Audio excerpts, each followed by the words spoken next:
fan. So he doesn't have a say of whether he's the best or not. Other people decide. But going back into the draft where Echo, they have gotten the Fredrin as well as the Harif. As of now, not a lot of room for flex. Sure, the Fredrin can be flexed, but for now, Echo, I would say kind of a lineup that we've been seeing a lot.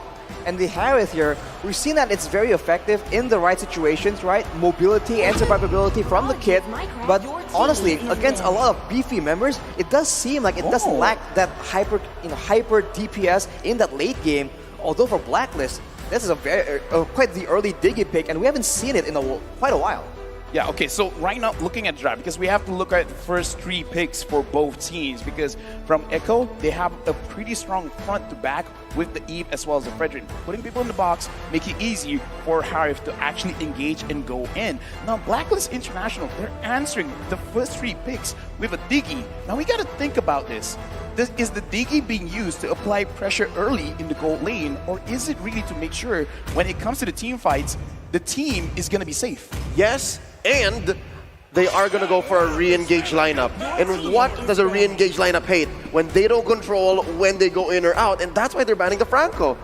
Ooh, Franco ban right here just to ensure that Blacklist can take their fights on their own terms, and of course deny maybe like the forced usage of the time journey. So far, it just seems like a very solid composition, and if they pair it with a solid backline, it's going to be pretty secure, at least on paper.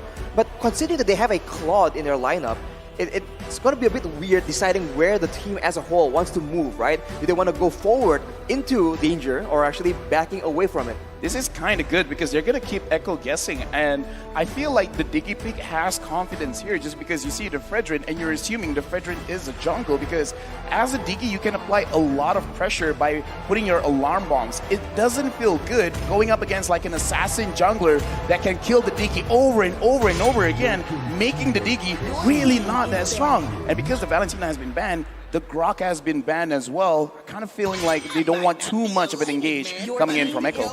And by that, the Orcas are slowly cornering Wise into a pick of their choosing, right? Well, what's left here for Wise to pick up? Because the usual suspects are out. If anything, they might be forcing the jungle Guinevere, which we last saw in the grand final stage of MPL. A lot of options, honestly. Even if we go back, the Nakai is still available, the Toxia is still available, so there is a lot. Good or bad is really up for debate. Exactly, especially with how the meta has progressed, you can't really guarantee that these picks that worked quite a long while ago can still be as effective. Because maybe the exact reason why it hasn't been picked up is because teams have been solving that puzzle already. But here we go, got a bit of a sneak peek from the phone. It's going to be a Boxia, and that's going to be a very fast composition coming in from the side of Blacklist. That's a deep cut, right? I said go back to MPL Philippines Season 10, and then we will go back to like what, Season 8? It's almost like I'm an analyst. Whoa. Like I know what's going to happen. But yeah, the Diarov has been picked up, so now Blacklist International, they got to really prepare what's going to happen, because with the Diarov, a lot of the armor that they already have is going to be shredded. So Echo, with this current lineup, if they want, they could really go aggressive. They could just like pick up a Cho and then just like, I don't care what you guys are going to do. We're just going to force the issue. You either pop the times journey now or you suffer the consequences. I like it. It's a proactive way of solving the problem. That's certainly a way to deal with the time journey. Just force them to keep using it. And now I think they were expecting perhaps something, I don't know, they wanted to just pressure you in the jungle. So the Hilda, it's a very annoying pick. And, you know, considering how fast and how pick-orientated Blacklist composition is right now, having a Hilda in the front is going to be such a chore for Blacklist to deal with. It's also a swerve. And now going into the hands of Haji, of course, this is the Imam special. That's a savior. So far, I'm liking it. If there's anything missing from Blacklist is that early game velocity. Like, they're going to have to wait until Echo makes a mistake and makes an opening, and then they can ramp up. I mean, like you said, looking at the drive, looks like Blacklist, they want to re-engage. And I kind of feel like if your comp scales well and you have ways to answer a dive, that is a very good drive, because looking at Echo, that's what they want to do. Sasage, they want to charge, they want to fight, and they want to make sure they apply enough pressure to Blacklist International. So now with the draft, where both teams, in terms of team fight, they're pretty solid. In terms of what they want to do is very different. So about the execution, can Echo execute it well, or Blacklist deny the engages? it just seems like this is a speed against power, because Blacklist will be around the map really, really quick. Again, with that Boxia, with the fast clearing, with the shield unity. But for Echo right here, when they want to go for a kill, that's a lot of burst damage at their disposal. With that being said, let's start the first game between Echo and Blacklist International. All the way in the beginning, we do see that the Demon Slayer emblem is what both junglers try and go for. They want to get that quick clear in the early game particularly, and in that mid lane, there's going to be a bit of a showdown for sure. Both of these mages, they have like decent clear, but as far as how they impact the side lanes, it's a bit different, right? They need to try and get a bit of help, especially from the jungler or the roamer, before they can actually have that kind of impact. Yep, slight advantage here for Sanji, given that Haji has to work on his stacks, has to make sure that the Savior scales up. But down bottom, it looks like it's a deadlock because both are able to clear the wave fast enough and then rotate. We got to talk about the goal lane as well. So the Diggy is going to apply pressure here onto the Harif. So Yaoi, I want to see whether he decides to help out Manicutie in the goal lane, or he's going to try to apply pressure in the jungle, which kind of doesn't need to, because going up against the Boxia, like, why? Exactly. Usually the Hilda is being used against assassins just to be that oppressive presence, especially in the early game where the passive is just so annoying to deal with. But now, it seems like Echo is using Yaoi on the Hilda to actually deal with the Diggy pressure, because that shielding is casting all the damage. But look at Oheb, taken very, very low. Close call. Oheb at about 1/10 of his health. Here comes Wise, bumping right into Yaoi. Oh my Venus, looking for that reverse time, does not catch it. Right now, I'm looking at this, and it does look like Echo, they're trying to find the angles, the way that they can start the early aggression. So I want to see if they apply more pressure onto Oheb, because again, as a Claude, before level 4, you don't have a lot of way to clear the minions, so it's very, very punishing to die at like, what, level 3? Yeah, the wave clear is definitely a big issue, especially against a Diggy that's just constantly trying to actually do some damage, do some poke damage. But with all the members, with 4 at least, 4 people in total in the top side, it doesn't seem like Echo is going for the turtle, but Blacklist is trying to contest it. Yep, Wise looking for it. Sanford spots him. There's the box by Sanji. Real revelation. Turtle scared by Carl, and Sanji takes down Wise. When we look at this lineup, this is what we were predicting Echo. They're gonna start the charge. They're the one that is gonna say, I'm gonna have tempo. And Blacklist, they gotta answer this by not dying a lot. And now Rashi, looking at the items, anything that we have to pay attention to. It does seem like Sanji is going straight for the Enchanted Talisman. With how he's performing, he's going to be using a lot of mana, so it makes a lot of sense. Later on, there'll be a bit more damage being built on his side, but oh my Venus almost gets taken out as Oheb now just goes face to face against Yaoi. But he is still on the tank emblem, so tanky, doing a decent amount of damage, especially in the early game, making the best use of that Hilda. Well, now we got to talk about the Hilda, but before that, Sanford and Edward 1v1. Is there really going to be any big trades here? I don't think so. But on top, Oheb goes down. Oh no, and the box wasn't even there, so this is just the pure raw power of a Hilda. Yeah, I kind of want to talk about that as well, Arashi, where a Hilda pressuring, sure, but pressuring the goal lane, how does Yaoi do this? Like, what is he really taking advantage of? He's just taking advantage of the fact that Blacklist doesn't really want to stay and be passive in the lane, so he just stays around there and just keeps moving in and out of vision. And, you know, sometimes it works out, sometimes it doesn't. But the point is, he's being a disruptive force that's taking away the focus of Blacklist from the rest of the map. Sanji Look at that! gets a 1v1 question mark, and there's bodies falling for Blacklist all across the map. V and Wise taken down 3 for none, 5-0 scoreboard. 5-0, 2k goal difference, and in my map, Oheb goes in against Manicutie. Will this be a good idea? Summon Force put it underneath the turret. Oheb very low. Carl Deasy gets the kill, flanked it from the back line. Oh my Venus falls as well. LaFell, you were saying? Now, I'm just saying right now, 7-0, 2.4. In my opinion, if you're a scaling composition, you don't want to lose more than 2,000 gold, and now it's 2.6 in the first 4 minutes. Echo, man, they just find their power spikes, and once they felt they had an opportunity, every single member just went for the 1v1 plays all over the map, and at the same time, 3 members from Blacklist gets taken out. That is not ideal at all, and now with that pressure, Echo will be going for the neutral objective, and according to the pattern, they're going to try and take some turrets. That's a free turtles. LaFell, that 2K threshold, can we call it the LaFell threshold? Because that's essentially what sets apart good teams when they can read that situation. Hey, if anything can be named after me, I'm gonna take it. And now it's 3K. Looking at the items here, looking at Blacklist, the only one that has completed the item is Wise on this box set with the Radiant Armor. Is it enough, Arashi, for them to kind of negate some of the attacks coming in from Echo?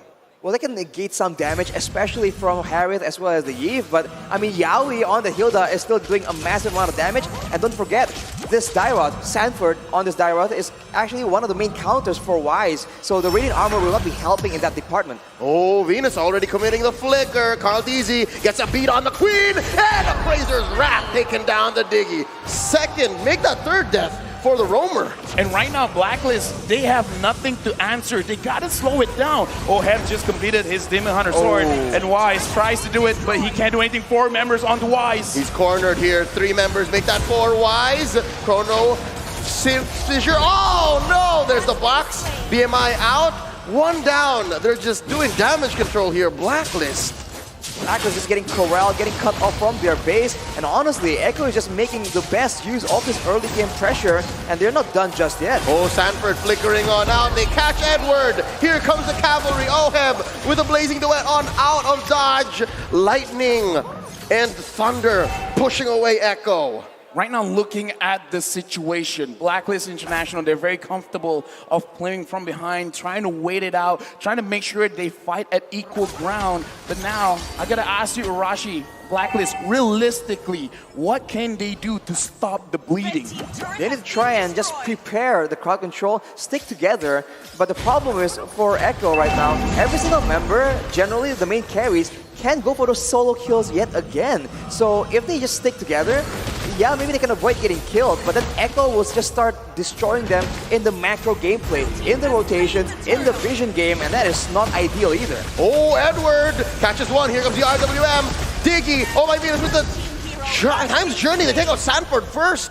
Where was the damage? Amazing play by Blacklist. They get a pick off, but oh, they pay the price. Down goes Oh My Venus. They're gonna collapse down onto Edward, and he goes for the split. Split is off a cooldown. Rides on to Carl Teasy. Puts him in a compromised position. Here comes Wise. Still he get his purple buff. Yaoi making space. Edward getting pulled in. Wise still here as well. Very good. He's up on force. Where's Edward going? Goes on through the wall. Suffers a death. The storm is here, and they disengage. Oh, they find Haji. Will they find him? Will they get him? Oh, RWM one more time. Sanji, this team fight's going on forever. It's just 7 minutes, but the damage coming in from Echo is so much, and Wise, he's gonna get taken down. Oh, Dawning Light unable to save those 2 in mid. Be Wise fall underneath tier 1. 3 members down despite the best efforts from Blacklist to try and control the damage.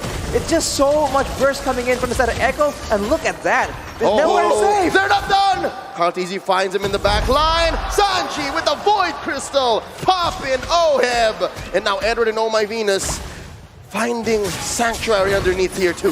This explosiveness is controlling Blacklist International. Looking at the items right now, the Xavier only having the Clock of Destiny really won't deal out that much damage. And the Clot, 8 minutes in, only with the Demon Hunter sword. Blacklist right now in this game is looking very one-sided. Arashi and Oh My Venus has to use the ultimate to get out of the RWM.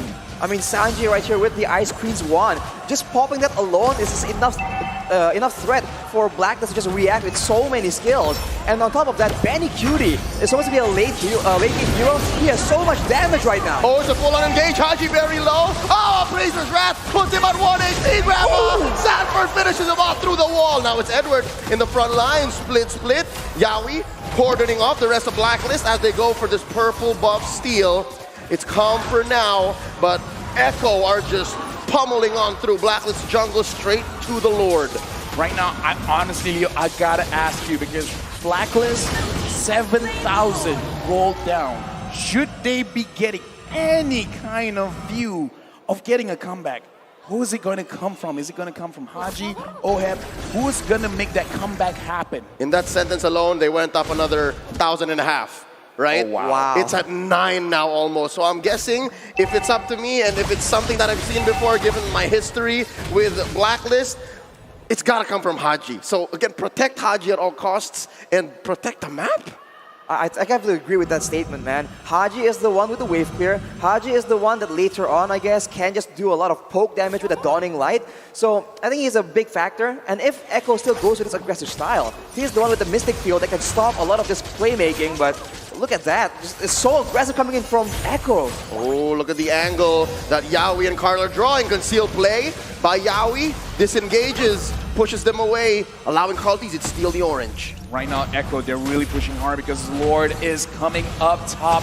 They're pushing Blacklist away from the turrets. They're taking it one by one, almost a 10,000 goal lead. Oh my Venus, as well as Oheb, they are at half HP. They can't even handle the range, the siege coming in from Echo. Oh, there's the RWM keeping down Oh My Venus, forcing the Time's Journey. Lord swinging away, shield popped, and the inhibitor up top, and they're still going. Sanji swiping, tapping, Edward taking care of that wave in mid. Echo disengages.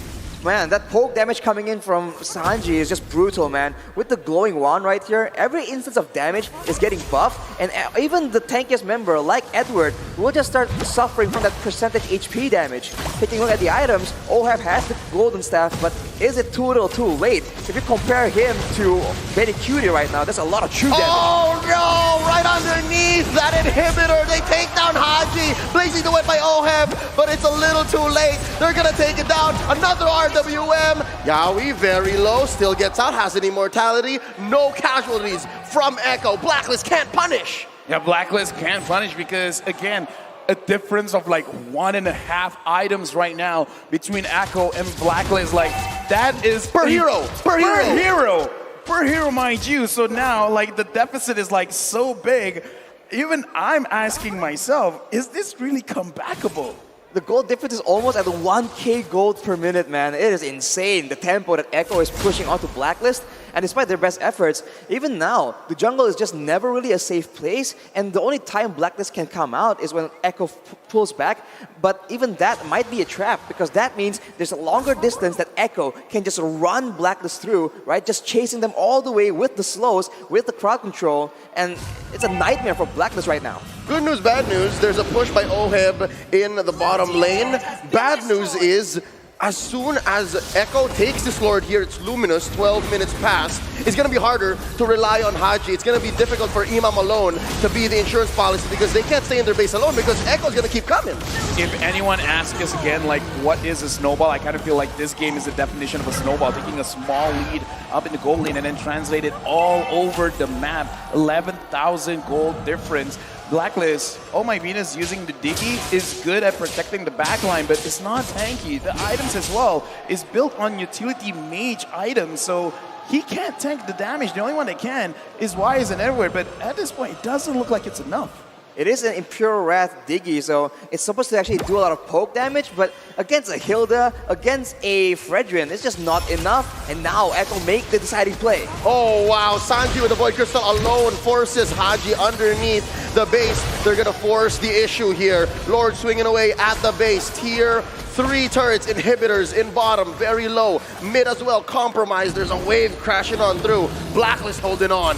Right now. There's an RWM forcing out the Time's Journey. Wise coming in. Oheb with that blazing duet. He's very low. Yaoi gets the kill. Down goes the Filipino sniper. Yaoi gets his immortality pop with a Salmon Force. Haji goes down. They're going to swing away. Oh my Venus popped here by the back line. Edward takes down Yaoi. Wise very low. Can Sanji finish the job? The answer is no. It's up to Edward now. He's down as well. It's just Wise. Echo takes game 1. Echo starting the series off with a very decisive victory. We're looking at Grand Finals. In fact, look at Blacklist International. Even they look flabbergasted. What happened just now? They just look absolutely confused, man. They try to go and play reactive, try and curb the aggression coming in from Echo. But with those picks, with how many late game heroes they're relying on to scale into that late game, it wasn't nearly enough. Trying to just use the Diggy and the Baxia to be an annoying factor in the early game was completely shut down by Echo off the back of that Hilda, just absorbing all the damage, and of course the Dyra just softening up that